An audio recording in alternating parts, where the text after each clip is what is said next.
ఓం నమ శివాయ శ్రీమాత్రే నమ. మిత్రులకి శ్రేయోభిలాషులకి అలాగే నన్ను ఇంతగా ఆదరిస్తున్న యూట్యూబ్ ప్రేక్షకులందరికీ కూడా పేరు పేరు ధన్యవాదాలు. మిత్రులారా, ఈరోజు మనం ఒక అద్భుతమైన ఉపాయాన్ని తెలుసుకుందాం. చాలామంది మిత్రులు మెయిల్స్లోనూ కామెంట్స్లోనూ శ్రీనివాస్ గారు మీరు చాలా ఉపాయాలు చెప్తున్నారు, కానీ మేము ఉపాయాలను ఆచరించడానికి కూడా మాకు అంత టైం ఉండటం లేదు, ఏదో ఒక ఉపాయం చేసుకుంటే మాకు ధనవర్షం లక్ష్మీ ప్రాప్తి కలగాలి అంటే మేము కంపల్సరిగా మాకు ధన సంపాదన పెరగాలి, ధనప్రాప్తి కలగాలని అడగడం జరిగింది. వారందరి కోసం మన పూర్వీకులు మనకు చాలా అద్భుతమైన ఉపాయాలు చేయడం జరిగింది. ఏ విధమైన పరిహారాలు, ఏ విధమైన పూజలు చేస్తే ఫలితాలు వస్తాయో కూడా మన పూర్వీకులు చెప్పారు. అందులోంచి ఈరోజు మనం లక్ష్మీదేవి మనకి లక్ష్మీ ప్రాప్తి కలిగించడానికి, మన మీద ధనవర్షం కురిపించడానికి ఒక రోజున పూజ చేసుకుంటే అద్భుతమైన ఫలితం వస్తుంది. ఆ పూజ ఎలా చేయాలి, ఏ విధంగా చేయాలి మీకు తెలియజేస్తాను.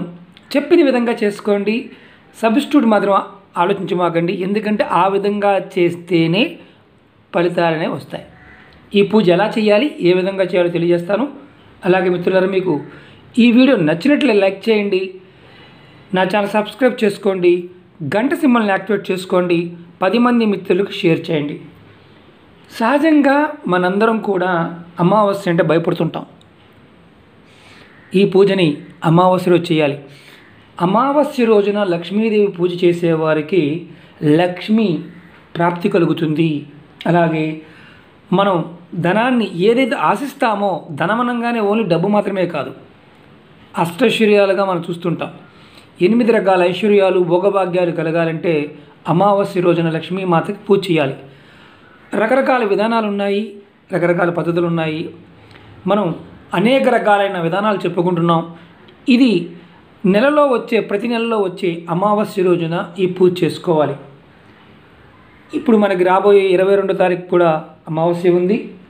అలాగే ప్రతి నెల అమావాస్యకి మేము ప్రతిరోజు చేసుకోలేమండి, వారానికి ఒకసారి పూజ చేసుకుంటామండి అనేవారు ఎవరైనా సరే లక్ష్మీమాతకి ఈ విధానంగా పూజ చేస్తే ఖచ్చితంగా ధనవర్షం కురుస్తుంది. ధన సమస్యల నుంచి బయటపడతారు. అమావాస్య ఇది ఎప్పుడు చేయాలి, ఎలా చేయాలి చెప్తాను. అమావాస్య రోజు సాయంత్రం 7:30 నుంచి 9 గంటల మధ్య ప్రాంతంలో ఈ పూజ చేసుకోవాలి. బాగా గుర్తుంచుకోండి, ఒక అరగంట అటు అవ్వచ్చండి, అరగంట ఇటు అవ్వచ్చు అంటే ఫలితాలు కూడా ఇటుగానే ఉంటాయి. 7:30 నుంచి అంటే 7:30 నుంచి 9 గంటల మధ్య ప్రాంతంలో చేసుకోవాలి. మీ ఇంట్లో, మీ పూజా మందిరంలో ఎక్కడైనా సరే ఇలా లక్ష్మీ కుబేరుడు ఉన్న పటమైనా పర్వాలేదు, ఒక లక్ష్మీదేవి ఉన్న పర్వాలేదు, ఒక పటం తీసుకోండి. తర్వాత ఇలాంటి ఒక ఎర్రటి క్లాత్ చిన్నదైనా సరే ఒక జాకెట్ ముక్క కొనుక్కొచ్చుకోండి, దాన్ని చిన్న మొక్క చేసుకోండి. ఇది ఎన్నిసార్లు అయినా వాడుకోవచ్చు, ఇంత మొక్క అని పర్వాలేదు. ఇప్పుడు ఇది ఉందనుకోండి, $1 ఉంది, చిన్న మొక్కని పెట్టుకోవాలి. ఎర్రటి క్లాత్ మీద అమ్మవారిని పెట్టుకోవాలి. తర్వాత మీరు చక్కగా అమ్మవారికి గంధంతో బొట్టు పెట్టాలి. అక్షతలు కూడా తయారు చేసుకోండి, పసుపుతో అక్షతలు తయారు చేసుకోండి. మీరు చక్కగా ఇలాంటి మట్టి ప్రమిదలు కానీ, వెండి ప్రమిదలు కానీ, ఇనుపవి కాకుండా ప్రమిదలు ఏదైనా ఉంటే, వెండి ప్రమిది కానీ, మట్టి ప్రమిది కానీ, మా దగ్గర ఓన్లీ స్టీల్వే ఉన్నాయండి, స్టీల్ ప్రమిది వాడమాకండి, మట్టి ప్రమిది వాడండి. చక్కగా 2 ప్రమిదలు తీసుకోండి. ఇలా తీసుకొని మీ ఇంటిలో ఎక్కడైనా సరే, ఒకవేళ పూజా మందిరం మీకు తూర్పు గదిలో ఉంటే పర్వాలేదు, లేదు మాకు పడమరలో ఉందండి, మాకు ఉత్తరంలో ఉందండి, ఎక్కడ ఉన్నా సరే మీరు ఈ పటాన్ని ఈశాన్యం వైపు అంటే తూర్పు దిక్కుకి ఉత్తర దిక్కుకి మధ్య కార్నర్లో ఉండేదాన్ని ఈశాన్యం అంటారు. ఈశాన్యం వైపు ఈ పటాన్ని ఇలా పెట్టండి. పెట్టి ఏం చేస్తారంటే ఈ ప్రమిదల్ని ఇలా ఎదురుగా పెట్టి చక్కగా మీరు ఒత్తులు తీసుకోండి. మనకి మార్కెట్లో ఒత్తులు దొరుకుతుంటాయి, మనం కూడా చేసుకోవచ్చు. తెల్లటి ఒత్తులు దొరుకుతున్నాయి కదా. మీకు నేను ఎందుకు చూపిస్తున్నానంటే ఎర్రటి ఒత్తులు కూడా దొరుకుతాయి. ఎర్రటి ఒత్తులు వేసి వెలిగిస్తే కనుక చాలా మంచిది. లేదు మనకి ఎర్రటి ఒత్తులు దొరకలేదు కాబట్టి చక్కగా మనం ఏం చేస్తామంటే తెల్లటి ఒత్తులు తీసుకొని దానిలో కొంచెం కుంకుమ ఉంది కదా, కుంకుమ రాయండి, ఒత్తులకి కుంకుమ రాయండి. జస్ట్ మీకు చూపిస్తాను నేను, ఎందుకంటే మనకి ఈ మధ్య కాలంలో అనుమానాలు చాలా ఎక్కువగా ఉంటున్నాయి. ఉదాహరణకి మనం ఒత్తి వేసాం, 2 ఒత్తులు వేయాలి, అంతకన్నా ఎక్కువ వేయాల్సిన అవసరం లేదు. 2 కూడా విడివిడిగా ఉండాలి. చాలా చిన్న ఉపాయం కానీ అద్భుతమైన, నెలకొకసారి చేసినా చాలు. ఇలా వేసాం కదా. ఇప్పుడు మనం కుంకుమ మొత్తం రాయాలంటే మొత్తం రాయాల్సిన అవసరం లేదు. కుంకుమతో బొట్టు పెట్టండి. ఇలా బొట్టు పెట్టండి. జస్ట్ మీకు చూపించడం కోసం మిత్రులారా. అది పెట్టిన తర్వాత మీరు దీంట్లో కంపల్సరిగా వాడవలసింది ఆవు నెయ్యి. కంపల్సరిగా ఆవు నెయ్యి మాత్రమే వాడాలి. కొబ్బరి నూనె కానీ, ఆమదం కానీ, నువ్వుల నూనె కానీ ఇలాంటిది ఏది వాడకూడదు. వాడితే ఈ ఉపాయం ఎందుకు పనికిరాదు. ఆవు నెయ్యి మాత్రమే వాడాలి. మేము ఆవు నెయ్యి కొనుక్కునే స్థాయిలో లేవండి అనుకుంటే ఈ ఉపాయం చేయడం మానేయచ్చు. అసలు పూర్తిగా ఉపాయాన్ని చేయదు. ఎందుకంటే ఆవు నెయ్యి పోసి లక్ష్మీ అమ్మవారి పట్టం ముందు ఇప్పుడు అలా పెట్టాం కదా, చక్కగా దీపారాధన చేయండి. దీపారాధన చేసిన తర్వాత మీరు అమ్మవారి ఏదైతే పట్టం పెట్టాం కదా, పట్టం కానీ ఏదన్నా ఎర్రటి కలర్ పువ్వులు అంటే మందార పువ్వులు కావచ్చు, ఉదయాన్నే సాయంత్రం కోసుకోండి పెట్టుకోండి, లేదంటే గులాబీలు కావచ్చు, ఎరుపు కలర్ ఉండే పువ్వుల్ని పెట్టడానికి ప్రయత్నం చేయండి. తామర పువ్వులు దొరికితే చాలా శ్రేష్టం, ఇంకా అద్భుతం కూడాను. తామర పువ్వులు దొరకకపోతే మీకు దొరికింది ఏదైనా, అంటే వేరే పువ్వులు పెట్టకూడదా అని కాదు, పెట్టవచ్చు. కానీ ఫలితం బాగా శీఘ్రంగా రావాలి, త్వరగా రావాలి అన్నప్పుడు ఎర్రటి పువ్వులతో ఆరాధించాలి. అలాగే దీపం ముఖం, మనం దీపం పెట్టాం కదా, ఇది ఈశాన్యం చూడాలి. ఇప్పుడు ఈశాన్యం మొదలు అనుకోండి, ఈశాన్యం వైపు పెట్టాలి. ఈశాన్య కార్నర్లోనే పెట్టాలి. తూర్పు వైపుకి కానీ ఉత్తరం కానీ ఈశాన్య దిక్కునే పెట్టుకోవాలి. మాకు తెలియదండి దిక్కులంటే మీరు మొబైల్ వాడేవారు అందరికీ కూడా దాంట్లో చక్కగా మనం చెక్ చేసుకోవచ్చు. మొబైల్లో చూపిస్తుంది ఈశాన్యం ఎక్కడుందో, క్యాంపస్ ఉంటుంది, దాంట్లో చూసుకోవచ్చు. అలాగే మీ ఇంట్లో పెద్దవాళ్ళని అడగండి. ఒకవేళ ఈశాన్యం కూడా తెలియలేదు అనుకోండి, ఉపాయం చేయడం మానేయండి.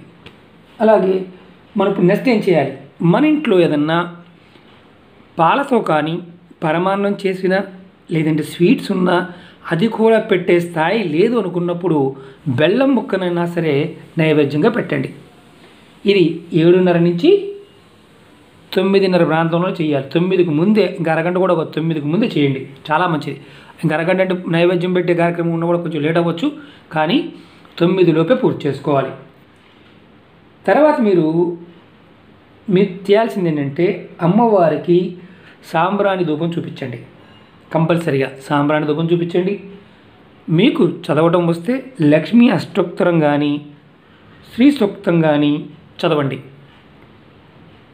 మగవారైనా ఆడవారైనా చేసుకోవచ్చు. ఒకవేళ మాకు చదవడం రాదండి అంటే మొబైల్ యాప్స్ ఉంటాయి, వినండి, ఆన్ చేసుకొని వినండి. ఇది చేస్తున్నంతసేపు ఎవరితో మాట్లాడటం కానీ లేకపోతే ఇంట్లో వాళ్ళ మీద చిరబుర్లాడటం కానీ చేస్తే ఈ పూజకి ఎలాంటి ఫలితం ఉండదు. అలాగే ఈ ఉపాయం ఇంట్లో ఎవరైనా ఆడవారు నెలసరి టైం ఉన్నప్పుడు, ఎవరైనా మరణించి అంటే పెద్ద కర్మ కూడా పూర్తి కానప్పుడు అసలు ఈ ఉపాయం చేయకూడదు. నెలసరి టైం ఎవరికున్నా సరే ఆ ఇంట్లో ఈ ఉపాయం చేయకూడదు అమావాస్య టైంకి. లేదంటే మగవారైనా ఆడవారైనా ఎవరైనా చేయవచ్చు. ఈ ఉపాయం ప్రతి శనివారం, మామూలుగా మనం ఏంటంటే కొంతమంది శుక్రవారం పూజలు చేస్తుంటాం, శనివారం పూజలు చేస్తుంటాము.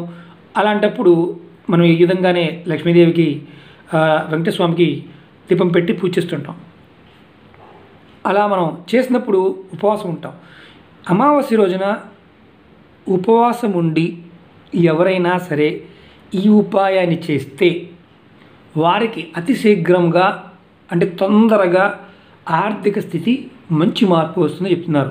అంటే మనం శుక్రవారం ఉపవాసం, శనివారం ఉపవాసం చేస్తుంటాం కదా, అలాగే అమావాస్య తిథి నాడు మాత్రం అమావాస్య రోజున లక్ష్మీ అమ్మవారి అంటే వీళ్ళు ముందే అనుకొని ఒక పొద్దునండి, మన పూర్తిగా అవసరం లేదు, పగలంతా ఉపవాసం ఉండి అమ్మవారి పూజ చేసుకొని తర్వాత భోజనం చేయవచ్చు. పగల భోజనం చేసి మాత్రం చేయకూడదు. ఈ విధంగా చేసిన త్వరగా మీ ఆర్థిక స్థితి మారుతుంది.